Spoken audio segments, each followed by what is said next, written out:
Noken cermin kehidupan yang kita jaga dengan air mata. Ketika 4 Desember 2012 tercatat dalam ingatan dunia, UNESCO mengangkat Noken Papua sebagai warisan budaya tak benda.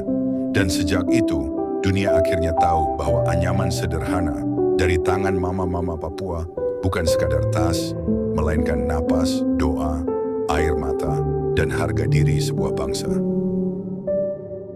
Tapi pengakuan itu bukan hanya kebanggaan.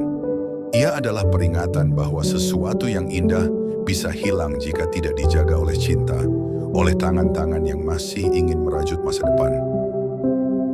Di setiap serat Noken, ada cerita yang disembunyikan oleh Mama tentang kesabaran yang tak pernah dirayakan, tentang keteguhan yang tidak pernah diberi panggung, tentang hubungan suci antara manusia dan hutan yang kini semakin menipis oleh deru mesin dan kebijakan yang buta. Hutan adalah ibu, dan ketika ibu dilukai, anak-anaknya pun ikut kehilangan rumah. Tanpa hutan, Noken akan kehilangan jantungnya. Tanpa jantung, hilanglah denyut budaya. Noken pernah menjadi wadah hasil kebun, wadah kayu bakar, wadah harapan anak sekolah, wadah kesatuan dalam acara adat. Hari ini, ia juga menjadi wadah kekhawatiran. Apakah generasi nanti masih mengenal namanya? Masyarakat adat adalah pelita terakhir yang terus menyala, meski angin zaman berusaha memadamkannya. 1. Mereka merajut lintas generasi, ketika Mama mengajarkan anaknya bahwa merajut bukan hanya pekerjaan tangan, tetapi ibadah, sebuah ritual yang membuat mereka tetap menjadi Papua. 2. Mereka menjaga hutan, mengambil seperlunya, menolak merusak, sebab mereka tahu hutan adalah keluarga, dan keluarga tidak dikhianati. 3. Mereka memakai Noken setiap hari sebagai simbol bahwa identitas bukan hanya untuk hari-hari besar, tetapi untuk hidup yang berjalan pelan di kampung-kampung.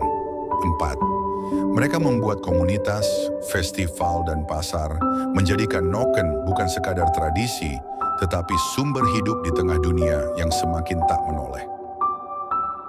Pengakuan dunia adalah tanggung jawab, dan pemerintah memegang kunci agar Noken tetap menjadi milik generasi yang belum lahir. 1. Menjaga hutan adat agar bahan baku Noken tidak hilang bersama pepohonan yang tumbang. 2. Menguatkan ekonomi mama-mama, membuka pasar, membuat pelatihan, memberi harga yang adil agar tangan yang merajut tidak menangis dalam kemiskinan. 3. Membawa Noken ke sekolah-sekolah agar anak-anak Papua tahu identitas mereka bukan dari luar, tetapi dari tanah yang mereka pijak. 4. Menggunakan Noken dalam acara resmi, sehingga budaya tidak hanya bertahan, tetapi dihormati. 5. Melindungi hak kekayaan intelektual, agar motif, teknik, dan filosofi Noken tidak dicuri atau dijual murah oleh dunia luar. Noken, cermin kehidupan, dan pesan untuk generasi Papua. Noken berkata pelan melalui serat-seratnya bahwa hidup hanya kuat jika disatukan oleh solidaritas, dijaga oleh hutan, ditopang oleh budaya, dilindungi oleh kebijakan, dan dirawat oleh hati-hati yang tidak lelah mencintai. Menjaga Noken adalah menjaga martabat adalah menjaga bangsa. Selama Noken tetap hidup di pundak, di rumah, di hati orang Papua, selama itu pula dunia akan tahu bahwa identitas bukan benda mati, melainkan cermin kehidupan yang terus dirawat oleh cinta, kearifan, dan keberanian untuk tetap menjadi diri sendiri.